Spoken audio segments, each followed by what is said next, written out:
¿Se ve? Sí, se ve. Bueno. Entonces, ahora vemos, ya les dije que lo grabé en dos presentaciones para que puedan estudiar por separado cada una en el momento que lo necesiten. Pero es continuación del tema anterior. Ahora vamos a estudiar los mecanismos por los cuales la célula degrada las distintas proteínas. O sea que constantemente el organismo, las células están sintetizando y degradando proteínas. Y este recambio proteico podemos verlo como con un ejemplo en un adulto, por ejemplo, de 70 kilos de peso. Vamos a ver que, ay, me olvidé el puntero láser, que en la dieta aporta en general unos 100 gramos de proteínas por día. Recuerden que para ingresar esas proteínas, no vamos a hablar ahora de la degradación digestiva, eso va a ser tema de otro taller. Simplemente sepamos que se van a incorporar como aminoácidos o a lo sumo como péptidos muy pequeños, la mayoría como aminoácidos. Entonces la dieta aporta 100 gramos de proteínas por día y también se excreta una cantidad similar de productos procesados nitrogenados, no la proteína en sí, una cantidad similar. Mediante la incorporación de productos de isótopos radioactivos se vio que el organismo sintetiza unas 400 gramos de proteínas por día y también degrada una cantidad similar. O sea que si en la dieta aporta 100 gramos de aminoácidos por día, la degradación de las proteínas, unos 400 gramos por día, tenemos 500 gramos de aminoácidos diarios, de los cuales la 3/4 parte va a ser usada para la biosíntesis, y tanto de proteínas como de compuestos que ya vamos a ver en otra clase, que son importantes y dependen de cada aminoácido. El resto va a ser degradado y procesado de modo que se va a excretar como compuestos nitrogenados, que también vamos a ver en otra clase. O sea, este recambio es diario y depende de cada proteína. Vamos a definir entonces qué es el recambio o vida media de proteínas, y es el tiempo que tarda en degradarse y renovarse la mitad de las moléculas preexistentes. El balance entre la síntesis y la degradación es el que va a determinar la cantidad de proteínas el nivel de una determinada proteína que existe en la célula o en el plasma o en cualquier líquido biológico. Este recambio de proteínas permite que se considere la degradación de las proteínas como una fuente de aminoácidos libres que ya van a ver la cantidad de utilidades que tiene, pero fundamentalmente sirve para la síntesis de nuevas proteínas. Es muy importante este balance. Ahora, si nosotros vemos que acabamos de ver la cantidad de energía que se gasta en la síntesis de una proteína, enseguida, cuando estudiemos alguno de los procesos, vamos a ver que también se gasta energía en algunos de ellos para romper una proteína. Nos preguntamos por qué tanto derroche aparente de energía.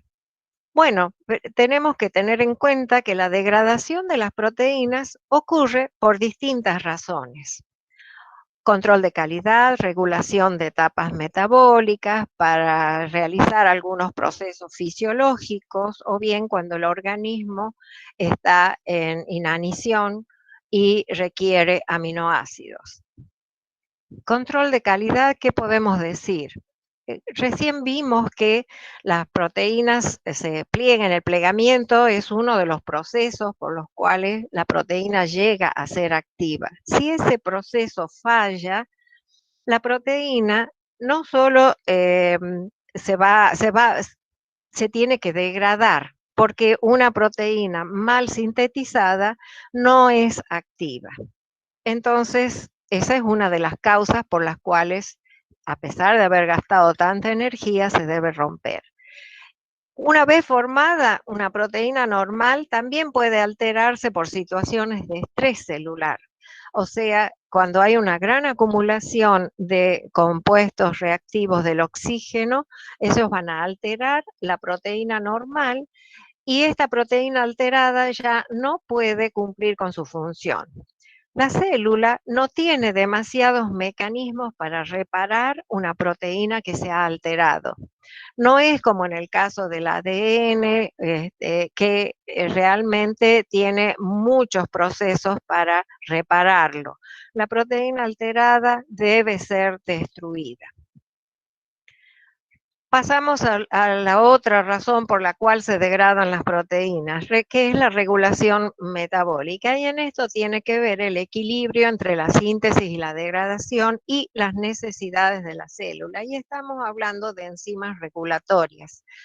Hay ese equilibrio entre síntesis y degradación va a hacer que haya más o menos concentración de estas enzimas regulatorias y por lo tanto vamos a modificar la acción de estas proteínas o de esa vía metabólica.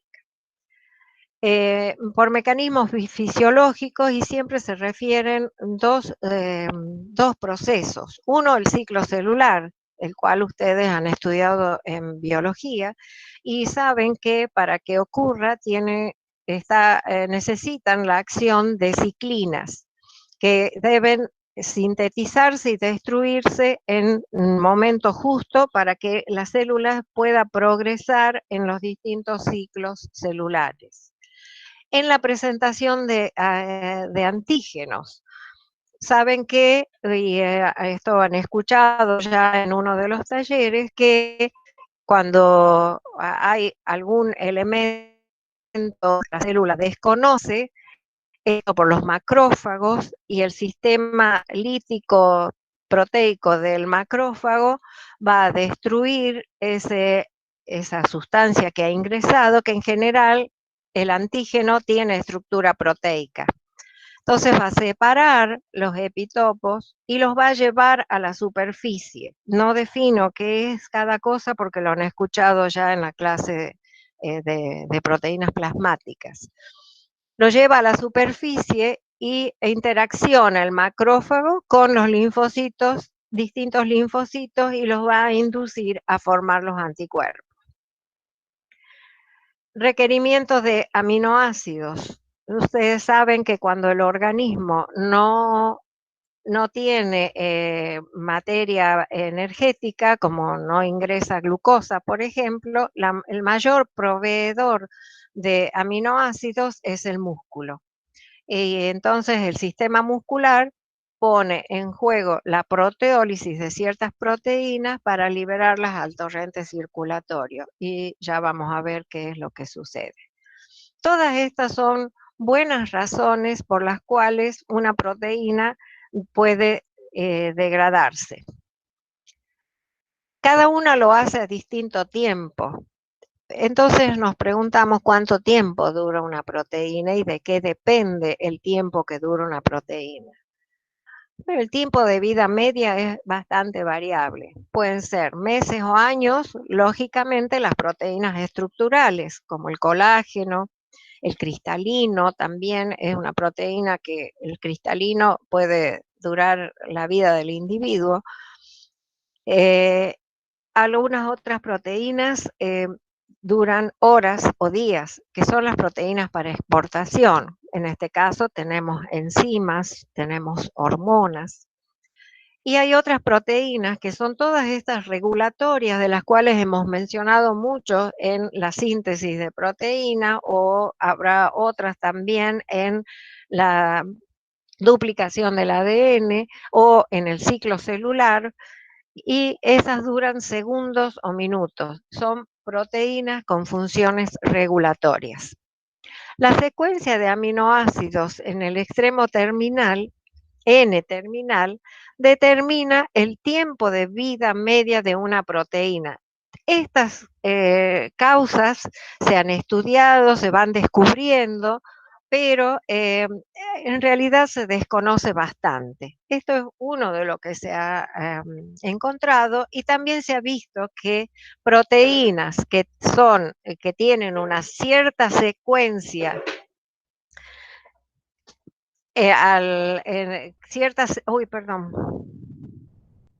cierta secuencia en el extremo N-terminal, o sea, regiones ricas en prolina, glutamato, serina, treonina, se llama secuencia PES, y esto también determina la existencia de una vida media corta.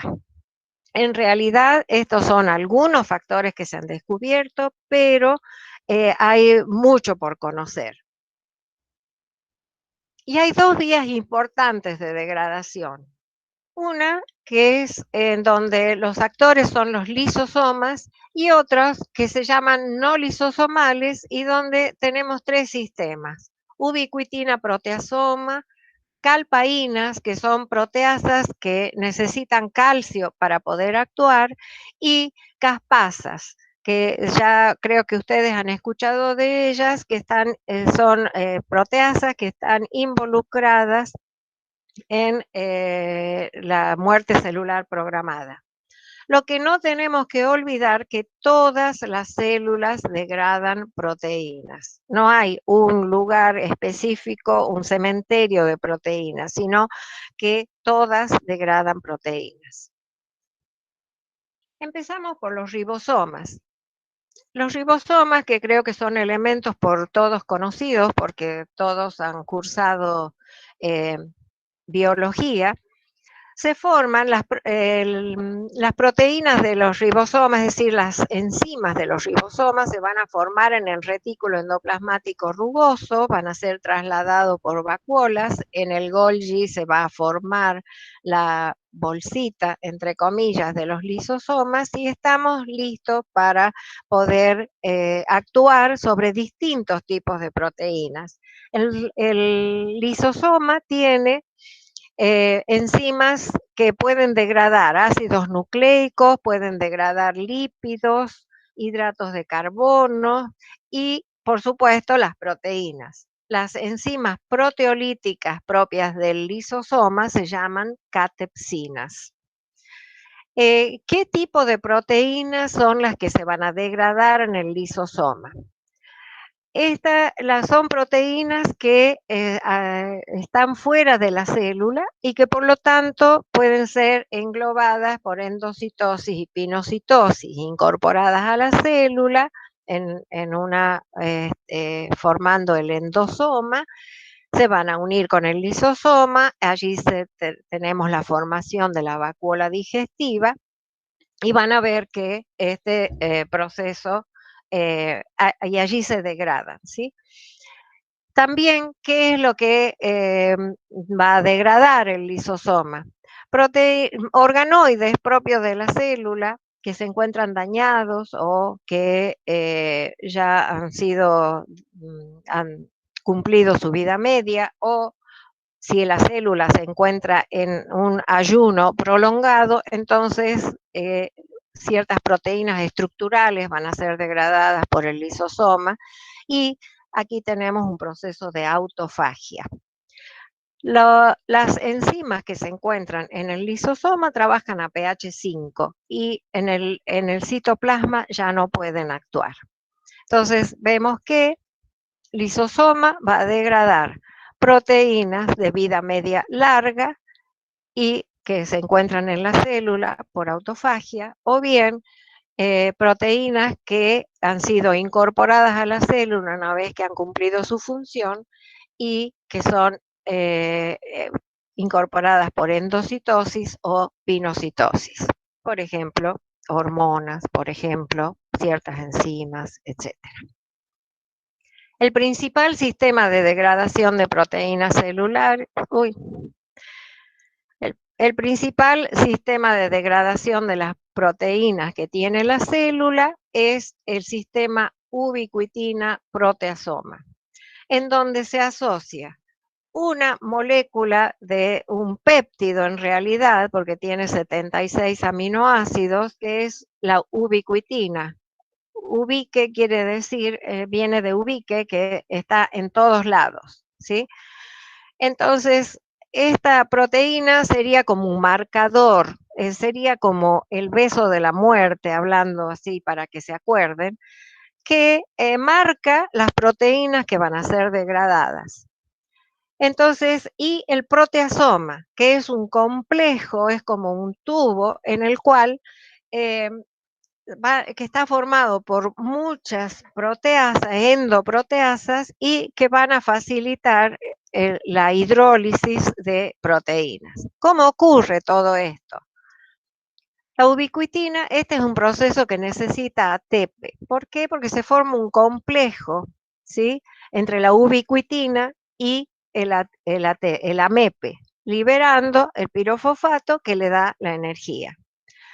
Acá actúa la enzima E1, van a actuar tres enzimas, que es lo que se conocía hasta ahora.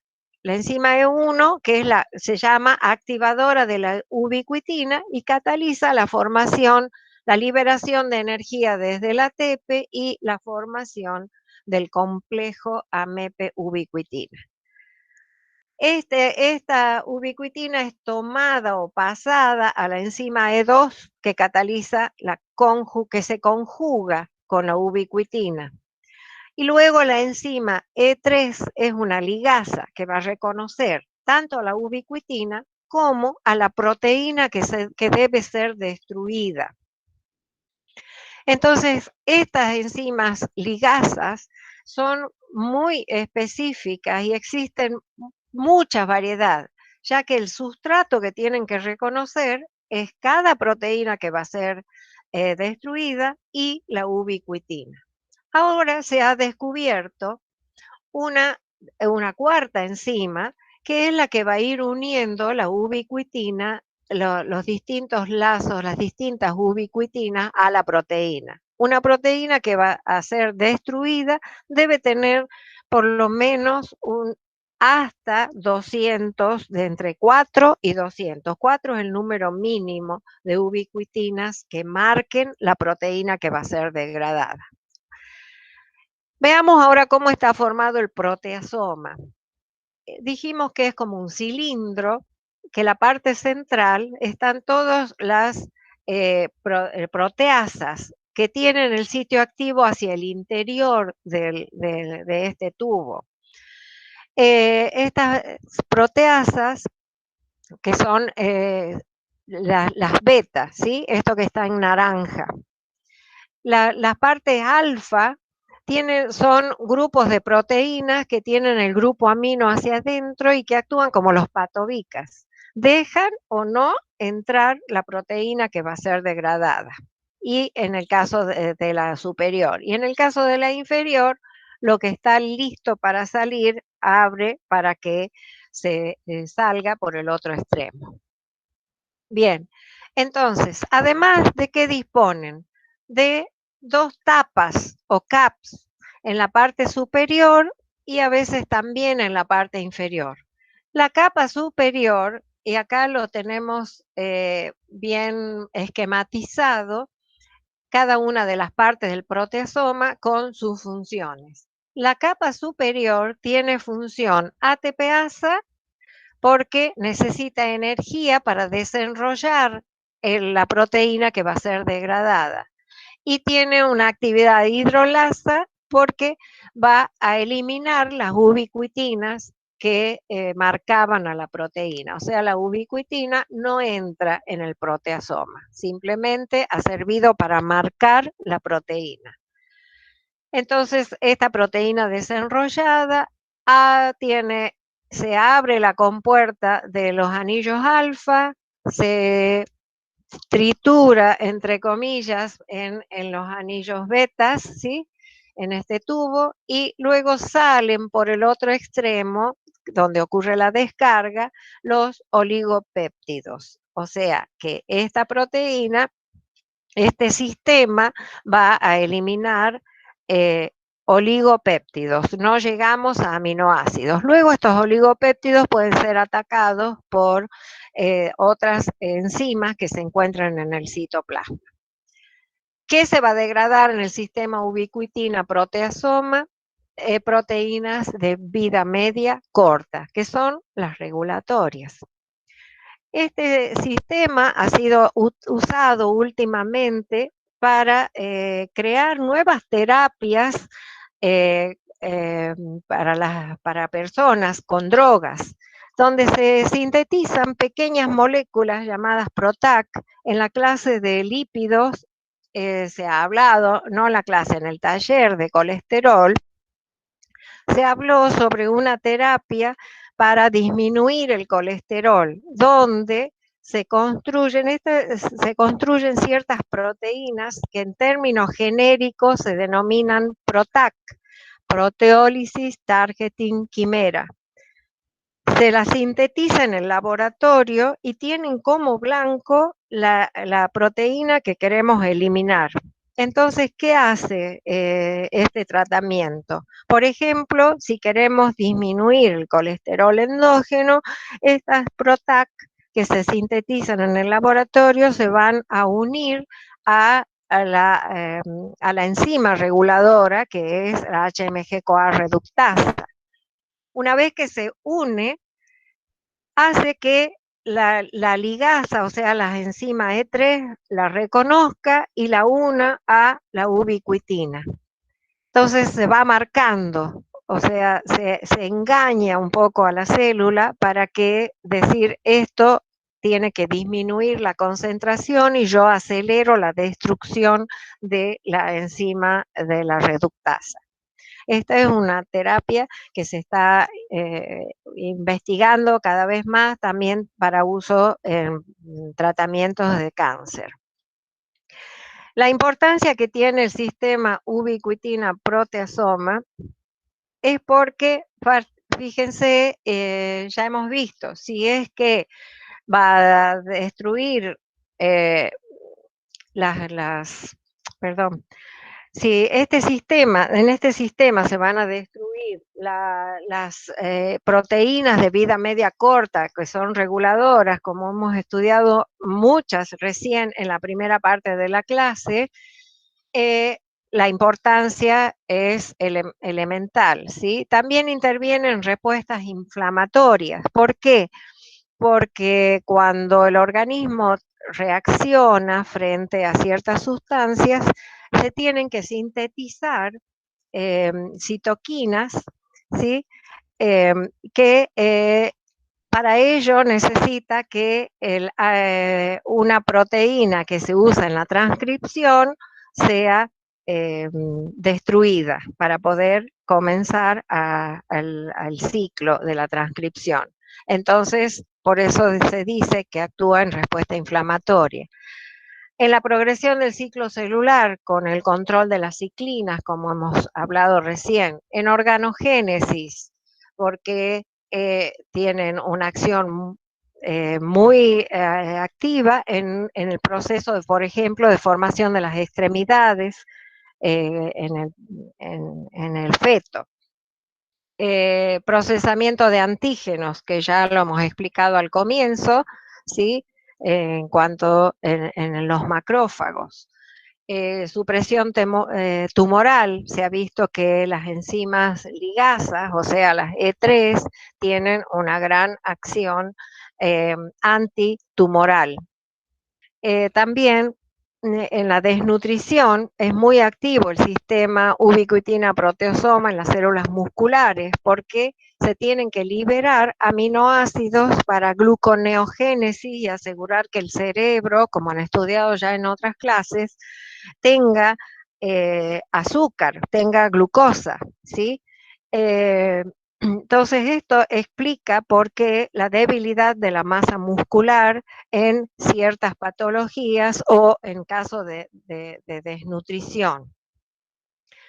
la actividad del sistema proteasoma es muy importante en músculo en estos casos. También, por ejemplo, para que vean la importancia, el virus del papiloma logra etiquetar proteínas de defensa de modo que sean destruidas rápidamente y el virus pueda usar la maquinaria sintética de la célula sin ser destruido y con mucha facilidad, porque no hay ninguna proteína de defensa que pueda actuar contra el virus. O sea que la falla en el sistema ubiquitina proteasoma va a dar lugar a la aparición de neoplasias, a enfermedades neurodegenerativas, porque si una proteína está mal plegada y el sistema ubiquitina proteasoma no alcanza a eliminarlas a todas, empiezan a sedimentar y formar placas, como en el caso del Alzheimer, como en el caso del Parkinson. Y acá tienen un nexo si ustedes quieren investigar un poco más sobre enfermedades neurodegenerativas y también que va a producir trastornos del sistema inmunitario. Acá tenemos un resumen de dónde se degradan las proteínas en el organismo. En el aparato gastrointestinal, las proteínas exógenas que vienen de la dieta. En los lisosomas, las proteínas endógenas sintetizadas en el organismo, que han sido enviadas al exterior y ya, por ejemplo, las proteínas plasmáticas, las hormonas, ciertas enzimas, que cuando cumplen su vida media ya son captadas por endocitosis o pinocitosis. Y también las proteínas celulares de vida media larga. Y en el sistema ubiquitina proteasoma van a ser destruidas proteínas celulares de vida media corta o bien proteínas que han sido mal plegadas o se encuentran oxidadas. Bien, esa es la bibliografía. Ahí, escape. Y